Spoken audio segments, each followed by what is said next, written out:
Radio Publique Africaine.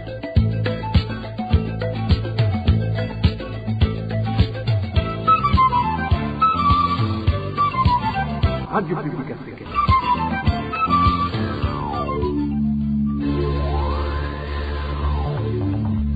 Ni umwanya w'amakuru mu Kirundi. Mukaba muyashyikirizwa na Onesime Dushimagize. Kaze nshuti bakunzi ba RPA mukurikira amakuru twabateguriye avuga kuri uno wa gatatu igendekezo rya 27 mu kakaro umwaka wa 2022. Tuyahereka mu nkuru ziyagize.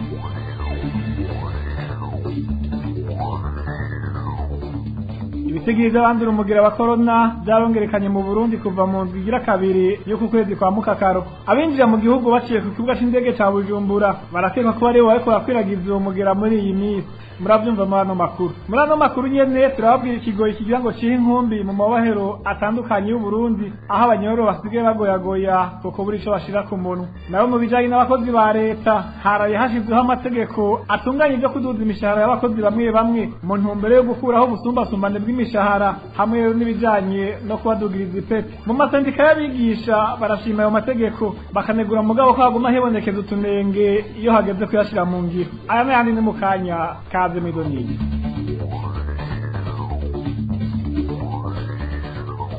Ano makuru tuyahere ku gisata c'umutekano haratowe kuri uyu wa kabiri igenekerezo rya 2023 mu kakaro ikiziga c'umwana w'umuhungu ku mutumba Gifugwe muri komine Mpanda intara ya Bubanza. Ababonye ico kiziga bavuga ko cari kimaze kononekara. Uwo muhisi akaba yari umusore ari mu kigero c'imyaka 17. Nta kintu na kimwe kimuranga bamusanganye. Abagira neza bo mwishirahamwe ko ahuje bafatikanije n'abarongo intwaro baci bafata ingingo yo gupfa ico kiziga. Mu bijanye n'agatekazi na muntu nababwiye mu ncamake harabandanya kuvuga ubukene bw'ibifungurwa mu mabahero atandukanye y'u Burundi. Abafungwa bo mu bihoro rikuru rya Mpimba bamaze hafi indwi zibiri bataronse ibiharage ndetse n'ifu bakaronka intisha ntikize. Muri kino gihe bamwe mu banyororo ngo basigaye bagoyagoya nk'uko amasoko ya RPA aho mu bihoro rya Mpimba bitumenyesha. Ni nk'uko twateguriwe na Emmanuel Niyongeko. Itangwa ry'ibifungurwa mu mabohero atandukanye y'igihugu ribandanya kutoroha. Amasoko ya RPA mu ibohero rikuru rya Mpimba amenyesha ko haheze indwi zirenga zibiri bataronswa ibiharagi. Ifu nayo ngo bayironka kabiri mu ndwi aho munyororo wese aronka ibikombe bibiri ategereza gukoresha muri iyo ndwi yose. Muri kino gihe rero bamwe mu bapfungwa ngo bakaba bagoyagoya biturutse kuri uko kubura ibifungurwa. Ayo masoko nyene avuga ko abajejwe iryo bohero rikuru rya Mpimba ngo baguma bizeza abo bapfungwa kw'ingorane y'ikena ry'ibifungurwa ishobora gutorega umuti umwanya wari wo wose. Mw'ibohero rikuru ry'intara ya Ngozi kuva ukwezi kwa mukakaro gutangura hatanzwe ifu y'imisi 9 gusa. Amakuru dukurayo avuga ko muri kino gihe yaba ifu canke ibiharage atana kimwe kiri mu bubiko. Mw'ibohero rikuru ry'intara ya Muramvya naho haheze indwi hatagira ibiharagi. Amakuru ava muri iryo bohero avuga ko muri uku kwezi kwa mukakaro abanyororo baronkejwe ifu ihuye n'imisi 11. Ibintu byifashe uko kandi mu ibohero rikuru ry'intara ya Rumonge aho benshi bita ku Murembwe. Amasoko ya RPA muri iryo bohero avuga ko haheze amezi arenga 2 mu gutanga ibifungurwa bagenda barakurakuranya ifu n'ibiharage. Ubwo bukene bw'ibifungurwa rero bwibonekeza muri rusangi mu mabohero atandukanye y'igihugu buza bwunyura ubuzima butoroshe abanyororo bari basanzwe babayemwo mu gihe bama batabaje ko ibifungurwa baronswa naho byotangwa ku gihe bidashobora na gato kubamaza ukwezi. Mu ruganda rwa radio RPA tukaba tutashoboye kuronka abajejwe ubuyobozi bukuru bw'amabohero mu Burundi kugira ngo twumve ico babivugako. Arakoze Emmanuel Niyongeko tumira amata utandukire igisata c'amagara y'abantu. RPA.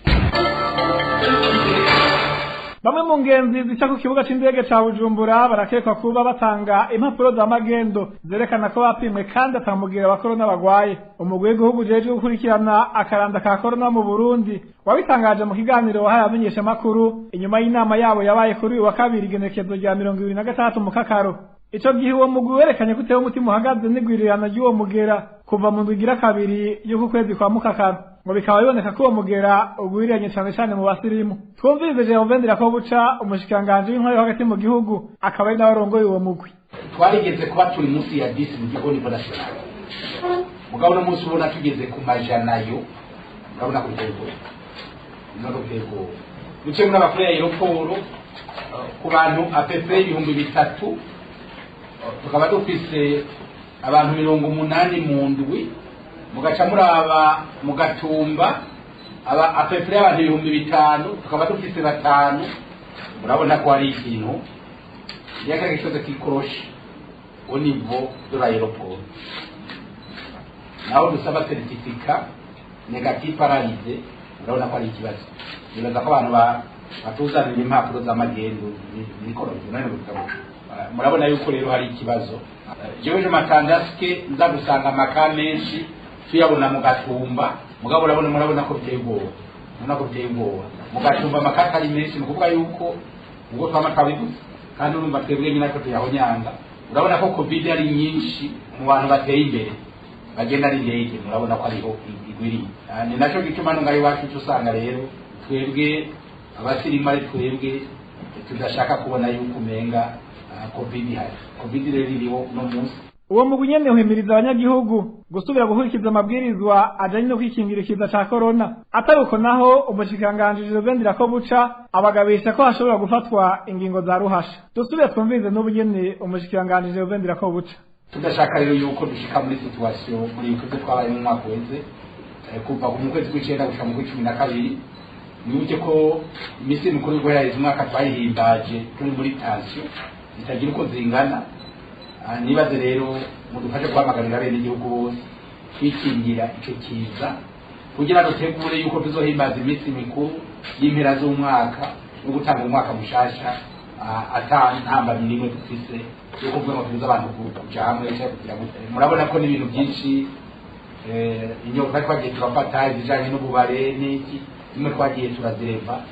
twifuza yuko twoshika ku yindi fase yo kongera gusubira gufata zirya ngingo aho tubuza abantu kuja mu bubare cyangwa amakaraboke n'ibintu ariko nibaza ko twese tubyumvise tugafata umurindi nk'uwo twafata ubwa mbere igihe kiza kigitangura ndazi neza ko disi ukwezi kumwe amezi abiri dushobora kuba na situation y'amaze kubagiriza ikiza gusa nuko twese tubyumva yuko umugero uhari ama twese tugakurikiza yacajivugo cyangwa inshuro mikuru y'igihugu cyacu cy'uburundi kugira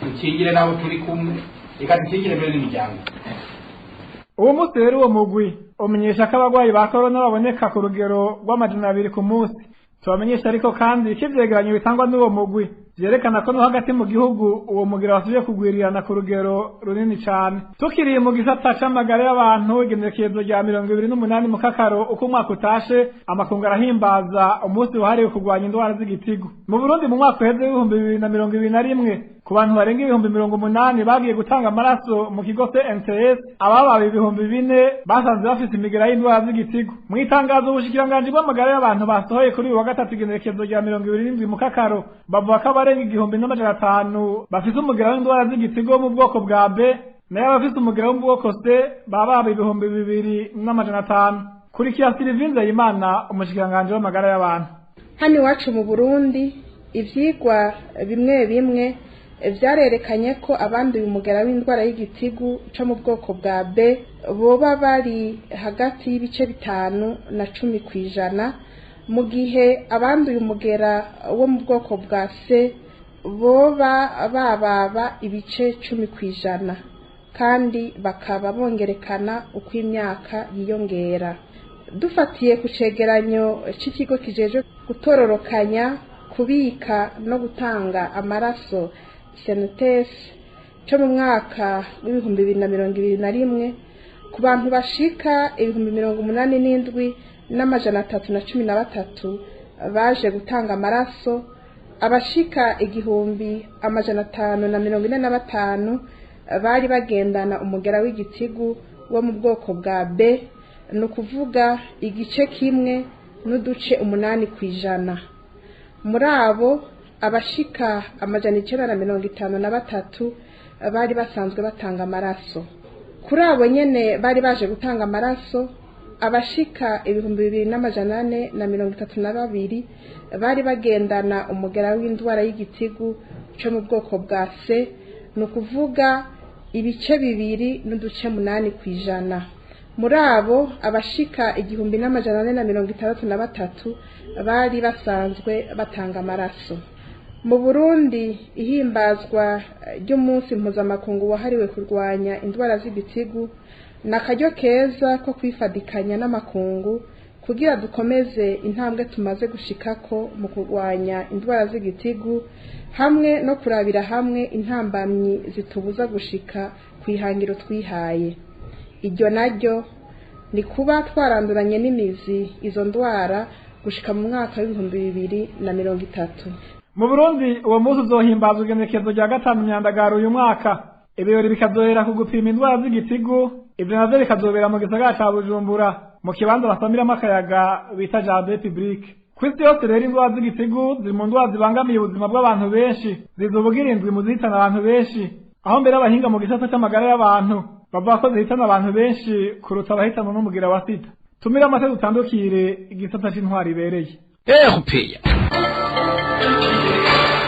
Leta y'u Burundi yarahisoye amategeko atunganya ivyo kuduza imishahara y'abakozi bamwe bamwe mu ntumbero yo gukuraho ubusumbasumbane bw'imishahara hamwe rero no kuduza ipete ry'abakozi ba leta. Ayo mategeko yasohowe kuri uwa 2025 mukakaro umwaka w'2022 n'umushikiranganje rero abakozi n'akazi hamwe n'umushikiranganje w'ikigega ca leta. Itegeko shikiranganje rya mbere inomero 570 akarongo gashinze 540 akarongo gashinze 1097 rivuga ibijanye no gukuraho ubusumbasumbane bw'imishahara. Abakozi bose ba leta batari bashikire imishahara abandi bagezeko ngo bagiye gushirwa ku rugero rumwe bivanye n'akazi bakora. Iryo tegeko rikavuga ko amafaranga bazokongerwa atamakori izoratangira. Itegeko nshikiranganje rigira kabiri inomero 570 akarongo gashinze 540 akarongo gashinze 1096 naryo rikaba rivuga ibijanye no kuduza amapete y'abakozi ba leta. Ivyari byahagaze kuva mu mwaka wa 2016 gushika uyu mwaka wa 2022. Uwo mugambi wa leta gukuraho ubusumbasumbane bw'imishahara mu bakozi ba leta urashimwa n'urunani rw'amashirahamwe y'abakozi bo mu gisata c'indero CNSB mu mfunyafunyo y'igifaransa, ariko urwo runani rukavuga ko hacibonekeza utunenge iyo hageze gushira mu ngiro ayo mategeko. Antoine Manuma aserukira urwo runani rw'amasendika y'abigisha asaba leta gutunganya ibiganiro n'abaserukira abakozi kugira ngo utwo tunenge dutorerwe umuti. Kurikira Antoine Manuma aserukira sendika y'abigisha FNSB. Amategeko agenga gutunganya imishahara gushasha ariko arashigwaho na leta ni nk'amategeko nshikiranganje abiri yashizweko igikumu kwigenekerezo rya 2025 kwezi kw'indwi 2022 n'abashikiranganje babiri ujejwe abakozi n'akazi hamwe n'ujejwe ikiga ca leta. Urunani FENASEB turabona ko ari intambwe mu gushira mu ngiro wa mugambi wo gutunganya gushasha ibijanye n'imishahara kuko bisanzwe biri mu mategeko agenga akazi n'abakozi ba leta. Gushika uyu munsi umukozi aduga amapete afatiye ku manota yagiye araronswa ku mwaka mbere ayo mapete agaherekezwa n'agashirukabute kongerwa ku mushahara. Rero itegeko nshikiranganje inimero 570 agakwego 540 agakwego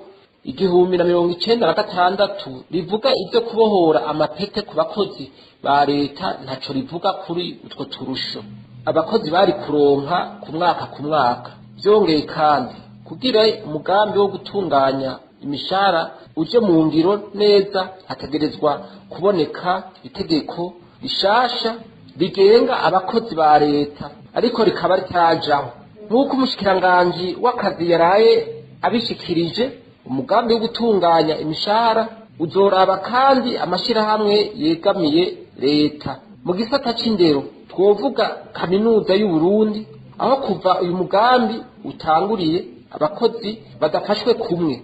Abigisha bagumye baduga amapete kandi baronswa n'uturusho bijanye, ariko abakozi batari abigisha nabo badugijwe amapete badahabwa uturusho.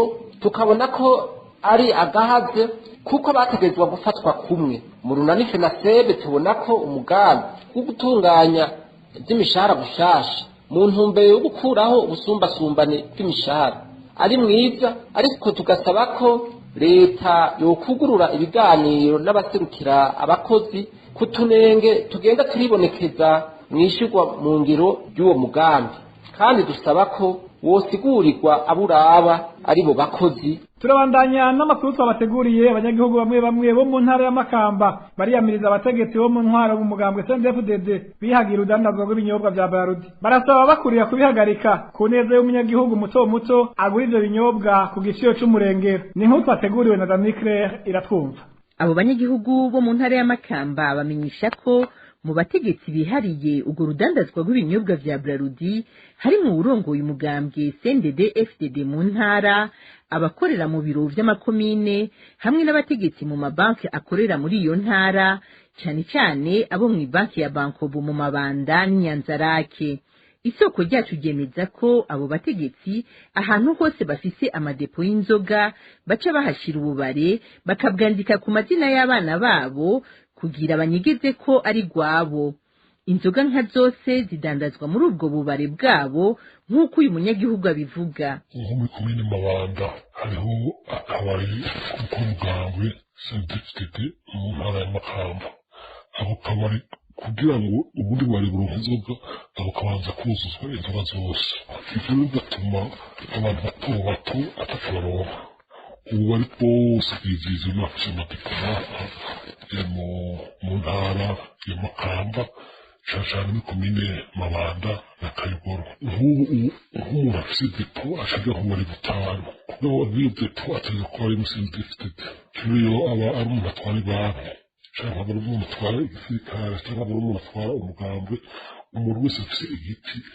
Abo banyagihugu basaba bakurira abo bategetsi guhagarika iyo ngendo atahitaniye no gusahura umunyagihugu, kuko ababikora baduza ibiciro vy'ivyo binyobwa uko bishakiye. Ubudandazo kugira ngo bufate umurongo mwiza ni rukorwa n'abantu batari muri leta, ni rukorwa n'abantu batakora ubundi buzi. Iyo bavuze yuko kwiyungunganya bashobora muri amafaranga bakoresha ya leta, umunyagihugu nawe no kuja kurima mu mwonga akarimira abantu udufaranga bamuhenze agaciro kakagwa rya cupa rizimvye. N'akarorero hamwe Mabanda amusiri kububure bw'abo bene ubutunzi yamusiri n'ibihumbi 2,500. Igiciro cari gisanzwe 1,900. Petit Primus igiciro cari gisanzwe cari 1,000, ariko ubu igihumbi 3,000. Primus igiciro gisanzwe cari 5,000, ariko uko ubwo bubare bwabo mu ruganda rwa RPA ntiturashobora kuronka Françoise ngo zirazana buramatari w'intara ya Makamba kugira agire icyo abivuzeko. Abakoze Dani Claire iratwumva. Tuve Makamba tugaruke mu gisagara ca Bujumbura. Habubikana ry'igitoro riko rigira ingaruka mbi ku buzima bw'abanyagihugu. Ibiciro vyo kunguruza abantu n'ibidandazwa byaraduze ku rugero ruteye ubwoba abanyagihugu. Ni nk'uko twateguriwe na Eroge Diveremesha. Ibiciro vyo kwiyunguruza bibandanya kuduga mu gisagara ca Bujumbura, na cyane kubiyunguruza mu mataxi mu gihe babuze amabisi abashikana mu makartier yabo. Abagendesha ayo mataxi bavuga ko biterwa n'ubukene bw'igitoro ku mastation, ibituma bakigurira aho bacumvise kuri magendu ku mahera y'umurengera. Uno mushoferi amenyesha ko umwe wese ashinga igiciro afatiye ku buryo yakoresheje mu kuronka igitoro, aho ngo binashika kikagwizwa na kabiri. Amafaranga nk'akaronka mu gihota twaba tubadanira 5,000, 6,000, ubwacu tubaka 12,000, kuko nk'ubuye utazi ko natwe byetagisi tukajya ruguru. N'ubuye n'igihanga bakuye ku 3,000 bashyira ku 4,500. Kumva umwe wese aduze uko abona abibona, kuko muri uno mwanya ntawe uza gutegeka ngo igiciro kimeze uko. Iryo duga ry'ibiciro vyo kwiyunguruza ryakurikiwe n'iduga kandi ry'ibiciro vy'ibifungurwa. N'abakura ibifungurwa ruguru ubu bashibaduza ibiciro, kuko itike uba wabipakije bagurisha amafaranga menshi bakubwira yuko igitoro cadutse. Birateye ubwoba. Abanyagihugu bo mu gisagara ca Bujumbura basaba leta y'u Burundi gutorera umuti ikibazo c'igitoro. Mwomenya ko iryo kena ry'igitoro rimaze igihe kitari gito ryibonekeza mu gihugu cyose. Arakoze Eroge Diveremesha. Murakoze mwese mwakurikira no makuru akaba ari hano agarukiye. Onezima dushemagize nabashikirije. Ndabateze neye furiza koranirwa mu banyu no mu byanyu. Naho butaha.